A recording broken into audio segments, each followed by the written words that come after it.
안녕하세요. 예수 공동체 삶으로의 초대 강의를 맡게 된 이강선 목사입니다. 네, 2023년을 시작하면서 교회란 무엇인지 또 교회 공동체는 무엇인지에 대한 깊은 생각을 하다가 이 생각들을 우리 함께 하시는 성도님들과 나눴으면 좋겠다라는 생각에서 이번 강의를 개설하게 되었습니다. 저희가 교회 생활하지만 실은 교회 안에서의 어떤 정체성, 또 삶의 방향성, 또 어떻게 교회를 이루어가야 하는지에 대한 생각들을 많이 하지 않게 되는데 이번 학기에는 이 교회란 무엇인지 또 예수 공동체란 무엇인지 알아가고 또 체득할 수 있는 시간이 되었으면 좋겠습니다. 감사합니다.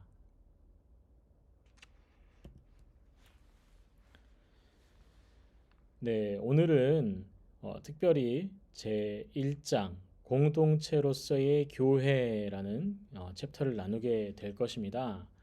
어, 우리가 이 교회 공동체라고 하면 실은 예수님으로부터 시작된 공동체, 또 예수님으로 그 제자들로 인하여서 시작된 공동체라고 막연하게 생각할 때가 많습니다. 그런데 실은 이 교회 공동체라는 것은요, 정체성을 가지고 있습니다. 그 정체성 중 하나가 바로 하나님의 백성으로서의 정체성입니다. 이 하나님으로서의 백성, 그 하나님의 백성으로서의 정체성은 총 네 가지 정도로 나누어 볼 수가 있는데요. 관계 중심의 공동체, 하나님으로부터 도피하게 되어서 우리가 어떤 공동체를 이루게 되었는지, 또 그 이후에 어떻게 다시 회복이 되는지, 그리고 이 공동체의 영향력은 어느 부분까지 미치게 되는지, 또 새로운 공동체로 세우시는 하나님, 그 하나님 안에서 우리가 어떻게 공동체를 이루어 갈 것인지에 대한 내용들을 나누게 될 것입니다. 오늘 첫 시간이시기 때문에 아주 짧게 그리고 간결하게 나누고 마무리하도록 하겠습니다. 하나님의 백성 공동체로서의 관계 중심 공동체. 저희가 사회생활이라고 하죠. 우리가 이 나라 안에서 또 사회 안에서 사람은 혼자 존재할 수가 없습니다. 그래서 모든 공동체 또는 내지는 사회는 여러 사람이 모여서 집단을 이루고 집단이 공동체를 이루고 공동체가 사회를 이루는 순으로 점점 더 그 몸뚱아리가 커지게 되죠. 최초에는 우리 하나님께서 우리를 창조하실 때는요, 성부, 성자, 성령, 하나님의 존재 방식을 따서 저희를 창조하셨습니다. 하나님은 우리를 우리의 이웃과 하나님과 관계를 맺고 살아가도록 창조하셨는데요. 그 본류를 찾아보면 창세기 1장 26절에서 27절까지의 말씀을 보면 저희는 이것을 알 수가 있습니다. 여기에 핵심적인 구절은 우리의 형상을 따라 우리가 사람을 만들자라는 것입니다. 성부, 성자, 성령 하나님께서는 태초에 이 천지를 창조하실 때에도 동일하게 연합하시면서 사역하고 계셨습니다. 삼위일체라는 것에 대한 존재 방식이 저희의 인식관계 안에서는 굉장히 이해하기가 관계 중심의 공동체, 실은 하나님께서 저희를 창조하실 때에는 성부, 성자, 성령 하나님의 그 존재 양식, 그 삼위일체의 양식을 따서 저희를 창조하셨습니다. 하나님은 우리를 우리의 이웃과 하나님과의 관계를 맺고 살아가도록 창조하셨는데요. 그 원리를 찾아보게 되면 창세기 1장 26절에서 27절의 말씀을 볼 수가 있는데 그 안에서도 핵심 구절은 우리의 영상을 따라 우리가 사람을 만들자입니다. 성령의 교통을 위한 하나님의 관심을 반영하는 삼위일체 하나님의 교제, 이렇게 PPT 자료에는 기록이 되어 있지만요.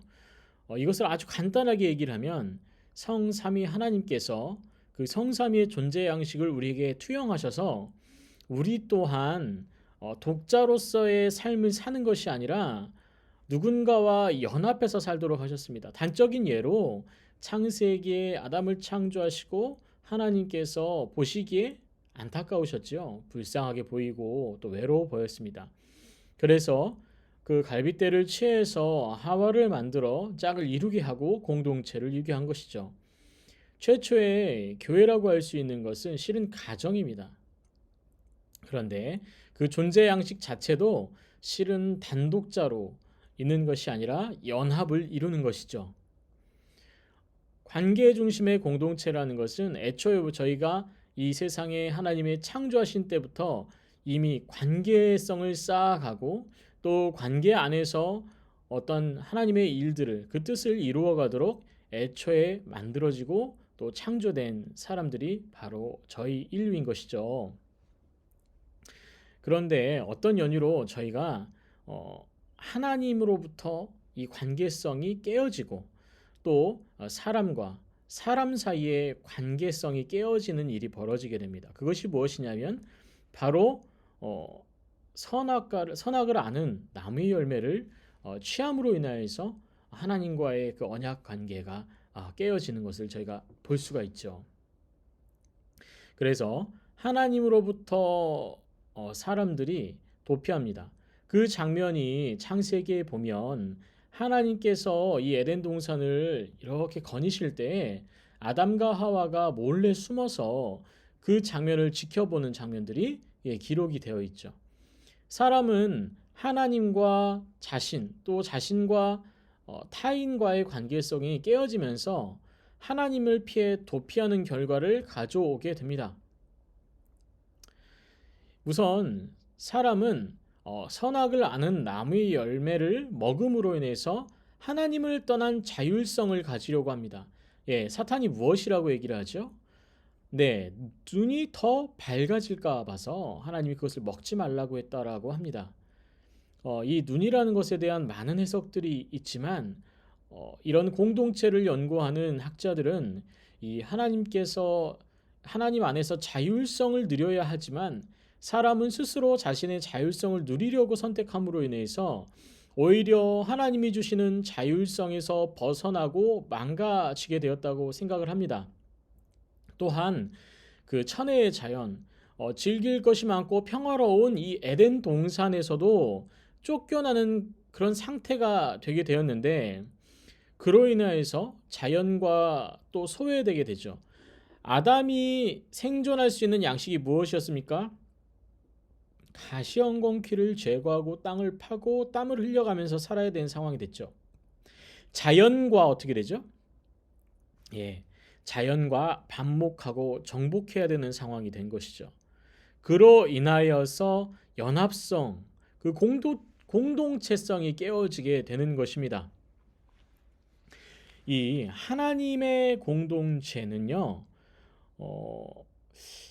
어떻게 보면 그 어떠한 개인적인 노력이나 능력으로 그런 것을 얻는 것이 아니라 하나님께서 베풀어 주시는 그 영향력 안에서 또 평안을 누리고 이루어가는 것이라고 저희는 알고 있습니다. 오늘 강의도 마찬가지인데요.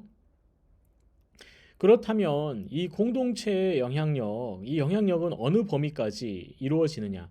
이 공동체의 영향력이라고 하면 성부, 성자, 성령 하나님의 그 공동체 안에서 안식을 취하던 아담과 하와가 그 관계성이 깨어졌음에도 불구하고 지속적으로 자손을 낳아서 공동체를 이룹니다. 그런데 그 공동체에 아직 하나님의 영향력과 또 이후에 하나님이 이루실 경륜이 담겨 있는 것인데요.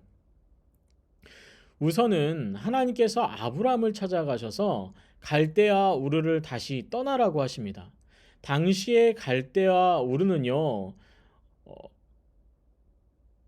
이방신을 섬기는 문화, 보면은 아브라함 자체도 우상을 만드는 아버지 데라에서부터 태어났고 그것이 생업이었다라고 기록하고 있습니다. 그런데 하나님께서는 아브라함에게 이 갈대아 우르를 떠나서 하나님이 지시한 땅으로 가라고 하십니다. 이것은 무엇이냐면요, 바로 세속 공동체, 자신이 처해 있지만 하나님의 영향력 안에서 누릴 수 있는 평안을 누릴 수 없는 그 세속의 공동체, 경쟁과 반목 있는 공동체를 떠나라고 하나님께서 아브라함에게 말씀하시는 것이죠. 또한 예수님이 겁에 질린 제자들을 다시 모으고 또 성령을 보내주셨죠. 예수님께서 십자가에 못 박혀 돌아가시고 많은 제자들이 좌절하게 됩니다. 그 좌절로 인해서 어떤 일들이 벌어지죠? 다들 각자 살던 방식으로 돌아가서 생업을 하기 시작을 합니다. 그들에게 예수님께서 다시 찾아오시고 예수님의 그 사역을 이루어가기 위해서 성령 하나님을 보내주시는데요. 그로 인하여서 새로운 공동체의 영향력이 생깁니다. 자, 이것도 보십시오. 사람의 능력이 아니라 성령의 능력으로 또 하나님의 계획 가운데 이 공동체가 영향력을 가지게 되는 것을 볼 수가 있습니다. 또 선민과 이방의 연합의 시작이 이 신약에는 다시 시작이 되는데요. 자, 우선은 예수님께서 십자가상에서 못 박혀 돌아가실 때에 성전 휘장이 찢어졌다고 합니다. 휘장이라는 것은 유대 성결한 곳을 가리는 나누는 경계입니다. 이것을 넓게 해석을 하면 이방과 선민 사이에 장막이 찢어짐으로 복음이 편만하게 또 하나님의 구원이 편만하게 이루어졌다는 것을 저희는 보게 되는 것이죠. 여기에 보면 이런 말씀이 있습니다. 오직 너희는 택하신 족속이요 왕 같은 제사장들이요 거룩한 나라요 그의 소유된 백성이니 이는 너희를 어두운 데서 불러내어 그의 기이한 빛에 들어가게 하신 자의 아름다운 덕을 선전하게 하려 하심이라. 너희가 전에는 백성이 아니더니 이제는 하나님의 백성이요 전에는 긍휼을 얻지 못하였더니 이제는 긍휼을 얻는 자니라 라고 한 것처럼 모든 것은 하나님께서 택하셨고 우리를 공동체로 다시 이루게 하시고 다시 예수 그리스도로 인하여서 우리가 다시 언약 공동체 안에 모이게 한 것이죠. 자, 이제 새로운 공동체가 하나님의 계획 가운데 이루어집니다. 초대교회 성도들은 자신들이 모두 새 예루살렘이라고 생각했고 그렇게 살아갔습니다. 자, 예루살렘은 하나님께서 일하시는 하나님의 도읍이고 하나님의 성읍입니다. 그곳은 신성하고 절대 무너지지 않는 곳이고 그곳은 하나님의 공의가 선포되는 곳이죠. 그러면 초대교회 성도들이 자신 자체를 새 예루살렘이라고 한 이유가 무엇이었냐면 하나님께서 그들을 성결케 하시고 그들을 다시 모아서 하나님의 일 가운데 하나님의 계획 가운데 나아갈 수 있도록 하셨다는 것을 인지하고 인정하는 것입니다. 하나님께서 그 은혜를 가장 잘 나타내는 것은 그분의 백성들을 다 부르시는 건데요. 부르신 백성들에 우리가 포함이 되어 있습니다. 왜 포함이 되어 있을까요? 바로 우리가 예수 그리스도를 영접함으로 또 예수 그리스도의 구원 사역에 동참하게 됨으로 우리가 왕 같은 제사장으로 많은 제사장으로 우리가 활동하게 되고 인침을 받은 것이죠. 레위기 26장 12절에는 나는 너희의 하나님이 되고 너희는 내 백성이 되니라 라고 합니다. 하나님의 법을 하나님의 그 긍휼하심 가운데 있는 자들은 모두 하나님의 백성인 것이죠. 백성도 마찬가지로 하나의 새로운 공동체인데요. 왕을 핵심으로 하는 정치적 집단과 그 하부 조직으로서의 백성, 그러니까 그 왕을 따르는 자들로서의 공동체를 이루는 것이 백성이라는 개념인데요. 우리 또한 그렇습니다. 우리가 예수 그리스도를 영접함으로 우리가 새로운 정체성을 가진 하나님 나라의 백성으로서 세워지게 되는 것이죠. 성경은 개인적인 관계에서도 생명력이 있으나 새로운 하나님의 백성을 만드시기 위하여 우리를 부르셨다라고 합니다. 우리는 어떻게 새로워졌습니까? 우리가 주의 복음 가운데 깨어지고 구원 가운데 나아오면서 우리가 옛 자아를 버리고 하나님의 은혜 가운데 새로운 삶을 살아가게 되는 것을 말하는 것인데 성경은 이렇게 하나님을 따르기로 말한 우리를 방주, 포도나무 가지, 물고기와 그물 또 몸을 들고 있습니다. 모두 복수격을 사용하는데 하나님은 온 세상을 향하여 하나님을 백성을 부르시고 계신다라고 말하십니다. 그것이 지상 대명령이죠. 너희는 온 사마리아와 땅끝까지 이르러 주의 복음을 전하라고 합니다. 그것이 새로운 공동체로서의 저희의 삶의 정체성이 되는 것이죠. 어떻게 새 사람이 될까요? 새로운 공동체는 새로운 구원의 시대가 우리 안에 임했다는 것을 알아차리는 것입니다. 어, 되게 재밌는 일화가 있는데요. 저희가 유명한 학자 중에 황희정승이 있지 않습니까? 그 황희정승은 총 6명의 왕을 섬겼다고 해요. 고려 말에서 조선 초에 그리고 조선 중기에 이르기까지요. 많은 왕을 섬겼는데 그때마다 어때요? 공동체가 계속 바뀌었습니다. 그럼에도 불구하고 이 황희정승은 계속 임용이 되어서 그 맡은 바 일을 최선을 다했다고 하는데요. 그 이유가 무엇이었냐면 정체성 하나 때문이었습니다. 나라를 위해서 자신을 희생하는 것, 겸손하게 그곳에 자신의 맡은 바 일을 최선을 다하는 것이 그 사람의 정체성이었다는 것이죠. 그래서 정부가 바뀌고 어떤 구조가 바뀌어도 새로운 정체성을 가진 새 사람으로서의 역할을 할 수가 있었던 겁니다. 마찬가지로 새로운 공동체, 새로운 구원의 시대가 우리 안에 임하고 그렇게 되면 우리는 새로운 삶을 살아갈 수 있도록 우리가 우리 자신을 새롭게 해야 됩니다. 그러기 위해서는 새로운 공동체, 새로운 삶을 받았음을 본인이 인정을 하고 본인의 삶을 돌아볼 수 있어야 되는 것이죠.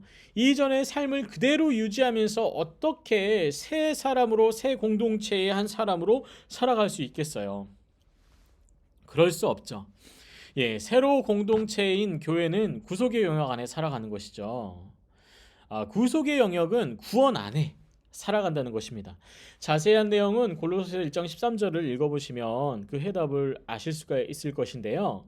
저희는 시간 관계상 빠르게 오늘 강의를 진행하기 위해서 시간 나실 때 한번 읽어주셨으면 좋겠습니다.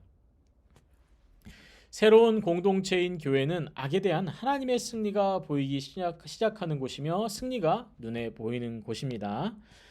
자, 뭐냐면 우리 교회 공동체는요, 패배하기 위해서 있는 곳이 아닙니다. 그리고 우리의 승리를 위해서 있는 곳이 아니고요.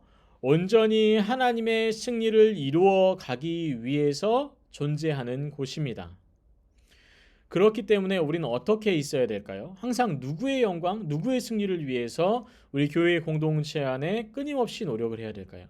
그렇죠. 바로 하나님의 영광, 하나님의 그 공의를 위해서 우리가 그 삶 가운데 나아가야 하는 것이죠. 교회 공동체는요, 단순히 믿는 사람들의 모임이라고 하기에는 조금 부족한 감이 있습니다. 존 하워드 요더는요, 이런 얘기를 합니다. 교회는 신문이나 전화 통신 회사에서 그들이 믿는 것을 어떤 것이나 전달하는 방식으로 단순히 그렇게 화해 메시지를 전달하는 것이 아니다. 또 교회는 학교를 다녔기 때문에 생겨난 동호회나 극장에서 영화를 감상한 청중들이 느끼는 소감처럼 말씀을 듣고 생겨난 무리들의 집합이 아니다. 새로운 사회적 일체감을 이루기 위해서 부르심을 받은 사람들 그 자체가 하나님의 사역이다. 이 사역은 역사에 큰 의미를 준다. 라고 얘기합니다. 존 하워드 요더는요. 믿음 공동체, 신앙 공동체에 대한 굉장한 정수를 가진 학자입니다. 이 학자가 하는 이야기는요. 이렇게 어렵게 풀어서 얘기할 필요는 없고요. 이렇습니다. 굳이 교회에 모였다고 해서 당신들이 교회 공동체 안에 구성원이 아닙니다. 설교를 듣고 감동을 받아서 그것을 나눈다라고 교회 공동체라고 할 수 없는 것이죠. 그러면 무엇으로 나눠야 하느냐?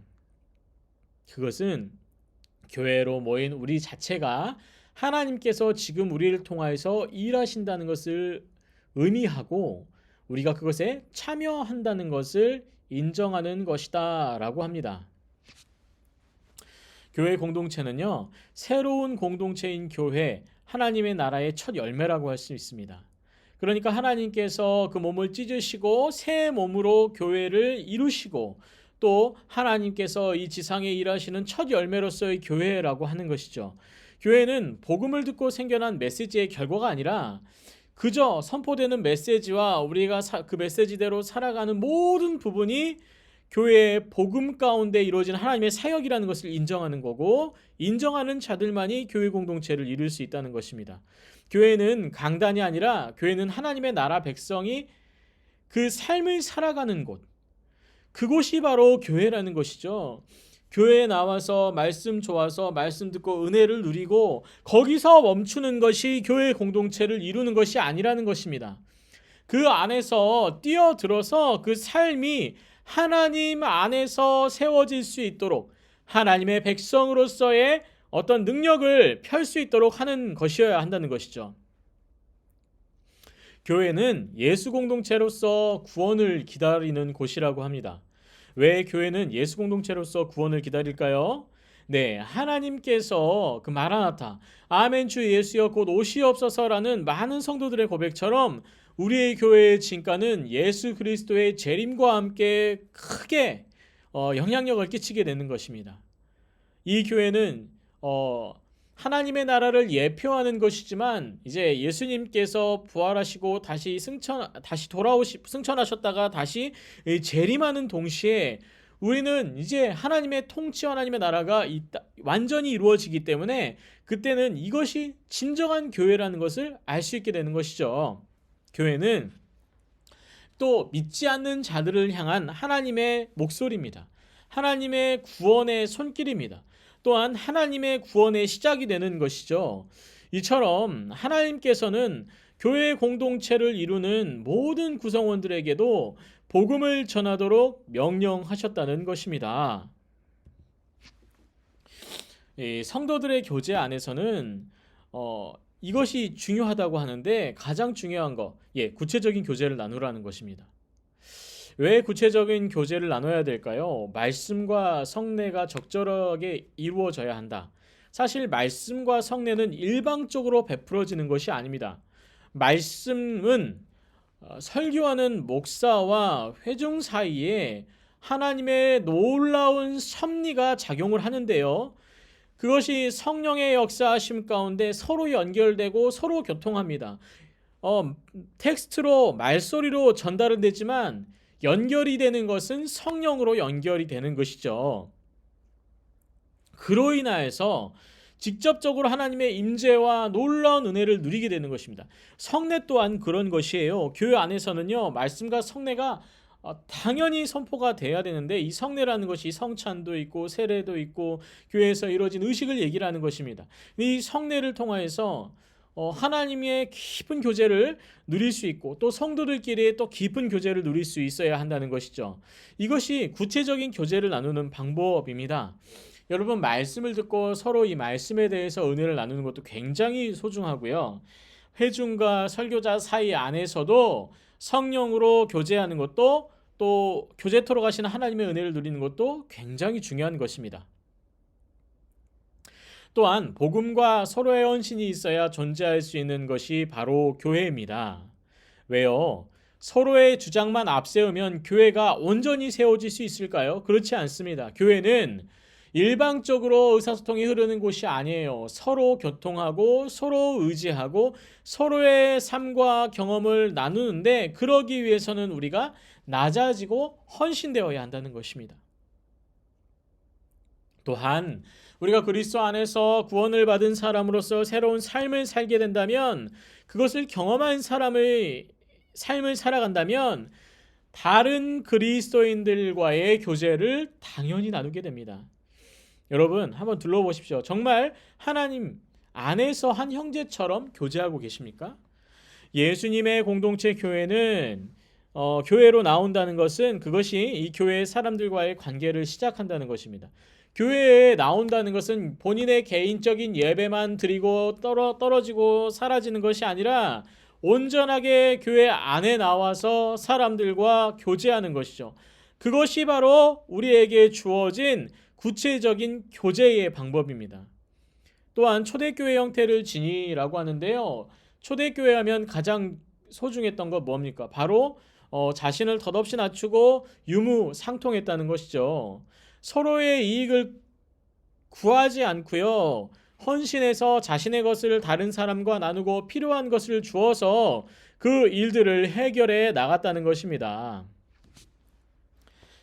또 이 교제에 대해서는 크라우스라는 학자는 이런 얘기를 해요. 초대교회 교인들에 있어서 그것은 예수님을 마음에 받아들이는 내적인 체험의 문제가 아니라 그들도 교회란 공동체를 이루기 위하여 선택한 것임을 알게 하는 것이다. 또한 칭의를 받은 내적인 체험의 문제도 아니며 세례를 받음으로 교회에 참여함으로 영적이고 보이지 않는 그리스도의 몸의 구성원이 되게 하는 회심이라는 내적 체험의 문제도 아니다. 이 돌려서 얘기를 하지만 그겁니다. 초대교회의 사람들이 교회 가운데 나왔던 이유는 바로 교제입니다. 예수 그리스도를 나의 구주로 받아들인 사람들의 아름다운 교제를 보면서 이방인들은 교회 안에서의 연합과 사랑을 배우게 되는 것이고, 그 연합과 사랑 때문에 교회에 나왔지만 그 교회 안에서 주어지는 말씀과 성령의 역사 가운데 이들이 진정한 그리스도인으로 다시 태어나게 되었다는 것이죠. 그런데 우리가 이렇게 교회 공동체 안에 살아가면서 왜 이렇게 성령의 역사하심도 있고 말씀의 선포도 있는데 건강한 교회 공동체를 이루지 못할까요? 그것은 이렇게 얘기를 합니다. 복음과 다른 것을 맞바꾸기 때문이라고 해요. 무엇과 복음을 맞바꿀까요? 저희는요, 저희 이권과 저희의 생각과 저희 위치와 상황으로 선포되는 복음을 나의 것과 바꾸어서 살아갑니다. 예를 들면 겸손하게 사십시오라는 복음이 선포가 되면 내가 어떻게 겸손하게 살 것인가에 대한 고민을 하는 것이 아니라 내 상황이 겸손하게 살 수 없는 상황인데 무슨 겸손이냐? 그러면 내가 겸손한 척만 하고 살겠다라고 복음의 본질을 바꿔버리는 삶을 살기 때문인 겁니다. 언약은 하나님으로부터 우리 사이에 구원으로서 연결된 그 약속인데요. 이 언약은 사랑의 끈이고 모든 동역자들을 하나로 묶는 성찬과도 같은 것입니다. 이 성찬은요, 예전에는 저희는 개인용 성찬기를 사용하지만 예전 초대교회와 다른 나라들의 그 교회의 성찬식을 보면 한 대접에 조금씩 이 성찬 포도주를 나누어 마시는 것을 볼 수 있습니다. 이것은 하나님의 피로 하나가 된다는 것을 의미하는 것이죠. 마찬가지로 우리가 하나님 안에서 언약으로 맺어진 관계라고 하는 이 복음 관계 안에 우리가 살아가는 자들은 모두 한 형제입니다. 왜요? 예수님의 피로 인해서, 예수님의 언약으로 인해서 우리가 그렇기 때문입니다. 언약은 사회 계약이 아니라, 언약은 규범이 아니라, 언약은 절대적인 사랑의 허용입니다. 이게 무슨 얘기냐? 예수님의 사역을 보십시오. 예수님께서 한 번이라도 자신에게 나와 병을 고치고자 하는 그런 병들고 초라한 사람들에 대해서 어떻게 하십니까? 네, 곁을 내어주시죠. 그리고 자신을 배반한 제자들에게도 분노하고 짜증내는 것이 아니라 사랑으로 그들을 허용하십니다. 그로 인해서 어떤 일이 벌어집니까? 다시 그들이 온전한 하나님의 공동체로 나오는 것을 알 수가 있죠. 이것이 바로 절대적인 사랑의 허용입니다. 우리 믿음의 공동체는 실은 서로에 대한 절대적인 사랑의 허용이 필요한 것이죠. 언약 관계로 맺어진다는 것은 결혼과 같은 효력을 발휘하는 것입니다. 언약으로 묶여진 성도들은 서로 협력하여 하나님의 뜻을 이루기 위해 고군분투하여야 합니다. 하나님의 일하심에 대한 의존보다 나의 의지를 의존해야 한다는 것, 나의 의지를 의존한다라고 하는데요. 이게 뭐예요? 이게 뭐냐면 하나님의 섭리 가운데 살아가는 우리가 하나님의 섭리를 따를 의지를 가지고 그것을 의존해야 된다는 겁니다. 나의 힘이 아니라 하나님을 의존하는 나의 의지를 가져가야 한다는 것이죠. 루이스 벤스는 복음은 교제를 나누게 하는 능력을 갖고 있다고 합니다. 그러나 우리가 기존 교회에 결핍된 교제를 충족시키기 위하여 소그룹 활동에만 의존한다면 우리는 복음의 능력을 통하여 실현된 성령의 진정한 코이노니아를 미루는 것이다 라고 합니다. 이게 뭐냐? 이 교회라는 곳이 그저 모여서 조차고 말씀을 나누는 곳이면 이 진정한 교회가 이루어지기 어렵다는 것입니다. 우리가 이 교회 공동체를 제대로 이루어가고 온전히 이루어가기 위해서는요, 복음의 절대성을 인지하고 인정하고 나아가는 것이 굉장히 필요하고 소중한 것입니다. 또 하나님의 뜻을 이루기 위해서 고군분투하기 위해서 서로 연합을 해야 된다는 겁니다. 서로 연합하고 성령의 진정한 코이노니아를 이루기 위해서 그 공동체를 이루기 위해서 우리는 끊임없이 서로를 돌보고 복음 안에 고군분투하고 일상을 살아가야 될 용기와 힘과 지혜가 필요하다는 것이죠. 우리 예수 믿는 사람들의 이 교회는요, 그리스도의 몸입니다. 이 그리스도의 공동체의 참된 의미는 그리스도인들의 모임은 살아있는 유기체이다라고 하고, 혼자 된 것이 아니라 예수님의 몸에 결합된 존재들이고 예수님의 사역을 이어가는 존재들이라고 합니다. 그리스도인들의 모임은 살아있는 유기체이다. 우리 교회도 셀 목회를 지향하고 그렇게 살아가죠. 셀이란 세포의 작은 단위고, 이 단위들이 모여서 세포가 되고 기관이 되고 또 생명을 유지할 수 있게 하는 것처럼 그리스도인들의 모임은 그저 피상적인 죽어있는 모임이 아니라 유기적인 관계입니다. 서로 연결되어서 포도나무처럼 또 지체들처럼 피가 통하고 물이 흐르고 열매를 맺게 되는 유기체 공동체라는 것이죠. 또한 우리가 혼자서 신앙생활하는 것이 아니라 예수님의 몸에 결합된 존재들로서 우리가 끊임없이 예수님과 소통하며 살아야 된다는 것. 그리고 예수님께서 하셨던 그 사역들을 이루어가는 존재로서 자신의 몸을 들여 살아가야 된다라고 얘기합니다. 그리스도의 몸과 공동체는 그리스도 안에 있는 우리 교회를 얘기합니다. 그리스도 안에라는 말은 그 몸의 일부임을 뜻합니다. 그리스도의 몸된 공동체, 교회라고 하지요. 이 몸된 공동체가 팔만 있어서도 살 수 없고 다리만 있어서도 몸통만 있어서도 머리만 있어서도 살 수 없습니다. 모두 연합되어 있어야 되는 것이죠. 근데 그 연합이 어디를 통하여서? 예수 그리스도를 통하여서 연합이 되어야 된다는 겁니다. 그렇기 때문에 예수 그리스도의 언약 관계 안에 연결된 자들이 예수로부터 나온 존재들이 되는 것이죠. 그리고 그 모두가 예수의 지체, 예수의 몸이 되는 것입니다. 그리스도의 몸으로 연합하게 되는 것은 바로 골로새 2장 19절과 에베소서 4장 16절에 기록을 하는데요. 이외에 찾아서 한번 읽어보시고 묵상해 보시면 좋을 것 같습니다. 성경 말씀에서 설명하는 교회는 그냥 추상적인 교회를 얘기를 하는 것이 아니에요. 건물로서의 교회, 그냥 모임으로서의 교회를 얘기하는 것이 아닙니다. 눈에 보이는 가시적 공동체로서의 교회, 이 교회는요, 하나님의 백성, 세 사람, 신자들의 교제, 그리스도의 몸으로 이루어지는 것인데, 보이지 않는 교회와 보이는 교회, 이 모든 것들을 통틀어서 교회라고 얘기를 합니다. 저희가 교회론을 공부하게 되면요, 칼뱅은 이렇게 얘기를 해요. 가시적 교회, 비가시적 교회라고 얘기를 합니다. 가시적 교회는 오늘날 저희가 교회에서 이루는 그 교회 건물 안에 모여서 예배하는 모든 이들이 다 가시적 교회에 해당이 되는 것이고, 비가시적 교회라는 것은 예전부터 미래에 이르기까지 하나님께서 이루신 교회 공동체 모두를 이루는 말이에요. 굉장히 추상적으로 보이지만 실은 그것이 아니에요. 예수님의 구원 가운데 구원을 받은 모든 공동체를 이 비가시적 교회라고 합니다. 이 신앙 공동체로서 하나님의 백성으로서 성장을 하는 것이 교회가 되어야 되는 것이고요. 신앙의 결과로서 교회 공동체 안에서 우리는 신앙적으로 건강할 수 있어야 한다라고 합니다. 또 이 가연설과 교회라는 관계성에서도 이 교회 안에서는 믿음과 결과로서의 행위가 드러나야 된다는 것이죠. 실은 이 가연설이라는 것은 이단들이 사용했던 하나의 방법인데요.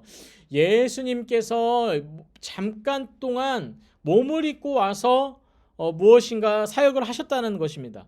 그러니까 이 내용을 잃어버리고, 그러니까 가연적으로 이 교회가 정말 말만 하는 것이 아니라 실질적으로 행동을 옮기고 행동들을 하고 또 예수 그리스도의 공동체로서의 어떠한 하나님의 신실하심을 드러내는 공동체가 돼야 된다라고 하는 것이죠.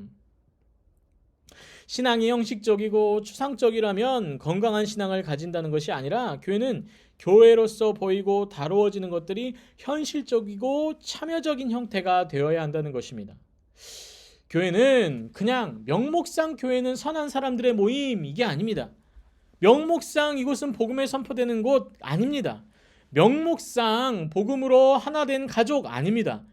현실적으로 하나 되고 선을 행하고 복음의 공동체가 되는 것이 바로 오늘날 우리가 주 안에 살아가는 공동체인 예수 그리스도의 몸된 교회인 것이죠.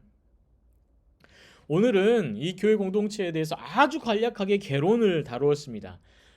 좀 더 빠르게 제가 진행한 것에 대해서 죄송하고요. 조금 더 깊은 내용들은 다음 시간부터 천천히 이 교회 공동체와 관계성에 대해서, 성도들의 관계를 어떻게 가져가야 될 것인지에 대해서 계속해서 나누어 보도록 하겠습니다. 감사합니다.